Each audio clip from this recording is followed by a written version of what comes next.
Hi, welcome back to my channel. Today I'm going to walk you through 5 things you can do during challenging times to get the most out of them, no matter how long or how short, and no matter whether these challenging times occur at home or at work. What I'm talking about when I say challenging times, circumstances, events, could be anything from having to be around someone who really irritates you, to having a big change occur, again, whether that's at home or at work, like a job loss, a big change initiative, a divorce, or it could be something like a serious illness. Any situation that's different than what's been, sort of your normal that negatively impacts you. But before I get started, please be sure to subscribe to my channel and make sure you hit the bell so that you're notified every time I upload a new video. So let's get started. Okay, so the 5 things you can do to make the most out of challenging times. I hate to say it, but they're going to have to do mostly with your mindset. And that's usually the last thing any of us wants to change. But really, that's really the point, I think, of most of these challenging times. So let's turn to the first one. And that is to actually cultivate a healthy dissatisfaction with what is normal or the status quo. That sounds like kind of weird, but they say that there's the quote that there's nothing constant but change. And this is really true. I mean, yeah, there are parts of our lives that are fairly routine, but there's so much going on in the world that we can't control, that there's change going on around us. And at one point or another, things are bound to impact us personally. So having this healthy dissatisfaction is really welcoming the change, going, okay, it's change, bring it on, come on. What's it gonna mean for me? And really looking at it instead of, oh gosh, not again. I was just getting used to whatever my routine was. You have to sort of be in that mindset of, change is opportunity. And it's going to bring you new people, new things, but also new ways that you can cultivate in yourself to become a bigger and better person. So cultivate that healthy dissatisfaction with the status quo and welcome and embrace the change. The next thing is the mindset change, is to really look to clarify what's going on during the change. A lot of times when something happens to us, of course, we're coming from our perspective, so we can only see kind of myopically what's right in front of our eyes. And if you clarify what's going on, you really need to take the approach of what it's like to look at an impressionist painting. The painting that are made with all the dots, and you look at them up close and you just see a bunch of colors that don't make any sense.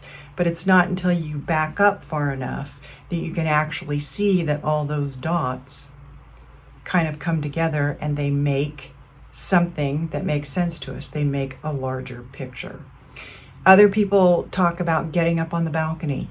So you get some perspective, you back up and try to pull away enough, not necessarily physically, but in your mind's eye, so that you can get the larger picture of what's going on.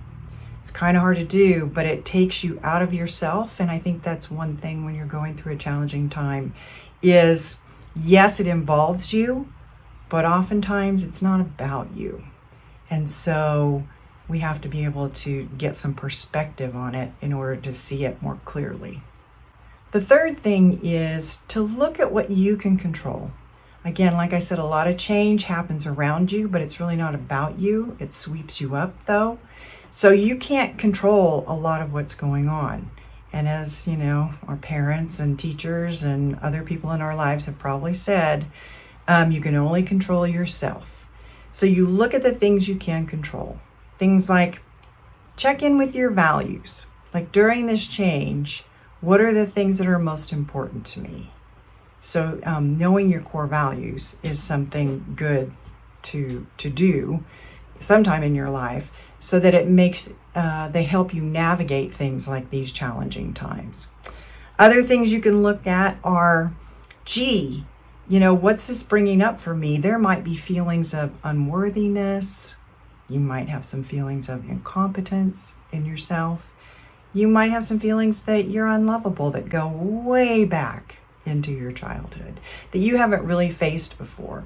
So it's those kind of feelings that could be making you react in certain ways during the challenging time or the change, that it's really that challenge is helping to bring those up so that you can look at them. And another thing that you can control, of course, are your own actions and behaviors. So it's that old adage of making sure that you are responding to things and not reacting to them. So you really need to become aware of what you can control. And one thing you can control is your behavior and the way you respond in these challenging times. The fourth thing, or the fourth piece of the mindset puzzle here during challenging times, is to really become disciplined and focused. Going back to what I said before about values, you can become very disciplined and focused on what really matters according to your own values, right? So you can do that, and you can make sure that you are staying present in the situation. That goes back again to helping you not be reactive. If you stay present with what's happening instead of trying to go back to the past and saying, yeah, but it used to be this way and I want to go back to that way. Well, guess what? It isn't that way anymore. So you need to be in the present, and you can't be looking forward too far because you don't know what's going to happen and how all the pieces are going to play out. So you just have to stay focused and present, and that in and of itself can help you stay less reactive. Because when you're focused on what's going on and the people that you're interfacing with, then you can be very mindful of how you do want to respond. And finally, the fifth part of the mindset that is helpful during challenging times is this idea of owning up to your part of it, to confess and forgive. Now, this is not religious connotations. If you want to do anything in your place of worship, that's fine, ritualistically, whatever you do as far as confession, etc., and forgiveness. But what I'm really talking about is owning up to your part in what's going on in the challenging situation, because it's most likely that there is a piece of it, whether you started it or not. Certainly some of your responses and reactions may have contributed to what's going on. So own up to it. That means you got to let go of playing the victim. You got to let go of wanting to be right about what should be or what we should be doing in this situation. And you have to let go of wanting to go back to the old way things used to be. Those things are not going to be helpful, and they're probably not going to happen. So whatever you don't want to change, you got to let go of your attachment to what was or what you think should be. You just kind of have to go with the flow and keep being very mindful and present and all the things I've talked about before, and go with it. Because usually during these challenging times, really the overarching benefit to you is it gives you an opportunity to look at yourself and look at some of these deeply held beliefs or patterns of behavior that you've had going on in your life, and really going, how is that working for me in this situation? I might need to let go of a piece of that, the way I usually behaved, or I might need to let go of the whole entire way I've responded in the past. So when you do use these 5 aspects of your mindset to deal with challenging times, you'll be able to move through the challenge and the change without taking it so personally.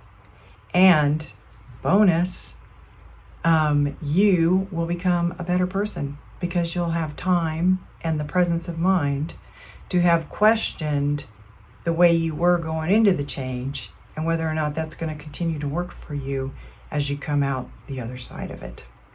And letting go of these beliefs and behaviors that we've had going on in our lives and used throughout our lives is really letting them go is really this kind of shedding that you might hear other people talking about. Shedding parts of ourselves so that we can grow into a bigger life. Shedding parts of our ego so that we can grow into better people.